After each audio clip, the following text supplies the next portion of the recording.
નમસ્કાર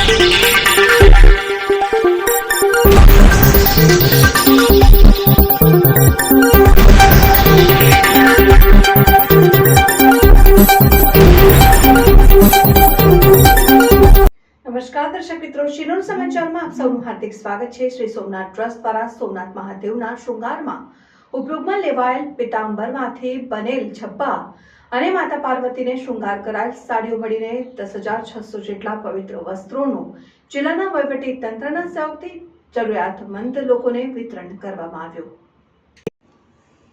દેશના યશસ્વી વડાપ્રધાન નરેન્દ્ર મોદીની અધ્યક્ષતામાં કાર્યરત શ્રી સોમનાથ ટ્રસ્ટ ભક્તોને ઉત્તમ દર્શન અનુભવ આપવાની સાથે સાથે માનવતાની પૂજા પણ કરી રહ્યું છે। ત્યારે વધુમાં આજે શ્રી સોમનાથ ટ્રસ્ટ દ્વારા સોમનાથ મહાદેવને અર્પણ કરાયેલ વસ્ત્રો અને માતા પાર્વતીને અર્પણ કરાયેલ સાડીઓને વસ્ત્ર પ્રદાન સ્વરૂપે જરૂરિયાતમંદ લોકોને વિતરણ કરી સેવાકીય પ્રવૃત્તિ કરવામાં આવી છે, જેમાં 22 જિલ્લાઓમાં 7,748 વસ્ત્રો, ચીકી અને લાડુ પ્રસાદ સહિત કુલ 14,915 વસ્ત્ર અને પ્રસાદનું વિતરણ કરાયું। આ સમગ્ર સેવાકીય પ્રવૃત્તિ જિલ્લાઓના વહીવટી તંત્ર સાથે સંકલન સાધીને તેમના સહયોગથી આ માનવતા સભર વસ્ત્રદાન સેવાનું આગવું આયોજન કરવામાં આવ્યું છે। અત્રે ઉલ્લેખનીય છે કે એક સાથે એક જ સમયે ઓનલાઈન માધ્યમથી તમામ જિલ્લાઓના તાલુકાઓને શ્રી સોમનાથ મંદિર સાથે જોડવામાં આવ્યા હતા। આ અવસરે સોમનાથ મંદિરેથી ટ્રસ્ટના ટ્રસ્ટી જેડી પરમાર, સચિવ યોગેન્દ્રભાઈ Desai, in general manager Ajay Dubey જોડાયા હતા। સાથે સાથે ઓનલાઈન માધ્યમથી ટ્રસ્ટના ટ્રસ્ટી પીકે લહેરી અને વિશ્વ જાગૃતિ મિશનના પ્રણેતા કથાકાર શ્રી સુધાંશુ મહારાજ પણ જોડાયા હતા। રિપોર્ટર દીપક જોશી, ગીર સોમનાથ પ્રાચી, શિનોર समाचार। भगवान शिव सदैव सब पर कृपा करते हैं और आशुतोष हैं, शीघ्र प्रसन्न हो जाते हैं। ऑर्डर दानी है, सबको सब कुछ देते हैं।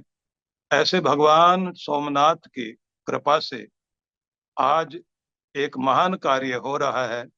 10,600 वनवासी महिलाओं से लेकर जो भी जरूरतमंद हैं उन सब के लिए भगवान शिव का यह आशीर्वाद जो उनके पगड़ी के रूप में चढ़े हुए वस्त्र हैं उनको दारिद्र्य नाशन करने के लिए और सबका कल्याण हो, सबका संरक्षण हो, सबके घर में सुख समृद्धि आए, इस भावना को ध्यान में रख करके सोमनाथ ट्रस्ट की ओर से जो ये महनीय कार्य किया जा रहा है निश्चित रूप से प्रशंसनीय है, स्तुत्य है, श्लाघनीय है।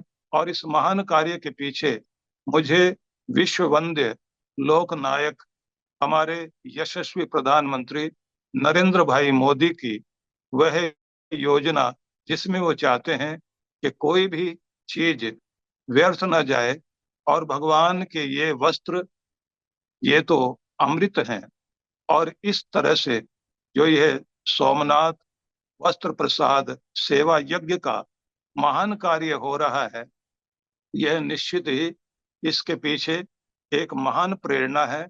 और उस प्रेरणा को ध्यान में रख करके ट्रस्ट के द्वारा जो ये कार्य किया जा रहा है निश्चित रूप से स्तुत्य है, प्रशंसनीय है, श्लाघनीय है, अभिनंदनीय है। और ये वस्त्र प्रसाद भी है, आशीर्वाद भी है, वरदान भी है। इन वस्त्रों को ऐसे समझिए कि यदि ये आपके पास वस्त्र पहुंच रहे हैं तो भगवान भोलेनाथ का आशीर्वाद पहुंच रहा है। ये अमृत प्रसाद निश्चित रूप से आपकी पीढ़ियों का उद्धार करेगा। जिस भावना से ये दिया जा रहा है उस भावना से श्रद्धा पूर्वक इसको ग्रहण कीजिए। આજના આ શુભ પ્રસંગે જે પવિત્ર કાર્ય કરવામાં આવ્યું છે એ માટે સૌપ્રથમ હું ભગવાન સોમનાથના આશીર્વાદની અપેક્ષા રાખું છું અને આયોજકોને ધન્યવાદ આપું છું। ભગવાન સોમનાથના મંદિરમાં આદ્ય જ્યોતિર્લિંગ અને અન્ય જે મંદિરો સોમનાથ ટ્રસ્ટ દ્વારા સંચાલિત છે એ બધા મંદિરોમાં દેવોને અર્પણ કરવામાં આવેલા ભક્તો તરફથી જે વસ્ત્રો હોય છે એ વસ્ત્રોનો સદુપયોગ થાય, એમનો જરૂરિયાતમંદો ઉપયોગ કરી શકે એ માટે સોમનાથ ટ્રસ્ટ એ લોકોને અર્પણ કરે છે અને એ એક પરંપરા રહી છે। એ પરંપરાના ભાગરૂપે જ આજે એક આ આયોજન કરવામાં આવ્યું છે, જેમાં 14 જિલ્લામાં 54 તાલુકાઓમાં વસ્ત્રદાનનો આ વિધિ થઈ રહ્યો છે। એનો આ પાવન પ્રસંગ છે અને ભગવાન શિવની કૃપાથી એ સંપન્ન થઈ રહ્યો છે। એ માટે સૌ આયોજકોને હું ધન્યવાદ આપું છું। અને એ વસ્તુ આમાં મહત્ત્વની છે કે